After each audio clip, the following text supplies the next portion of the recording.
In this video, we are going to save a template file from this plan production layout.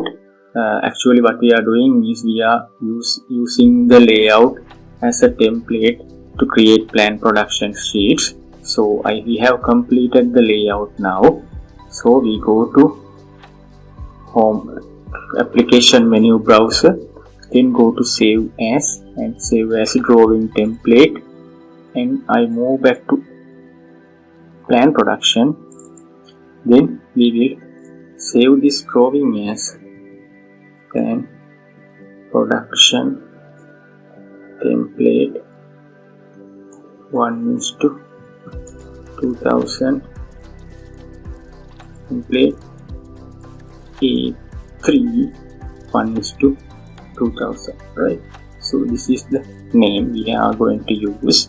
So we'll click save, and it is asking for a name, so you can use your name created by GUM. I type like that, so you can use your own names. Now we have saved our drawing as our layout as a template for further use in plan production.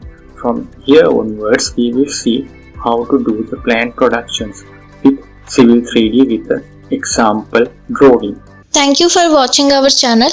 Please like, share and subscribe our channel, and don't forget to press on bell icon.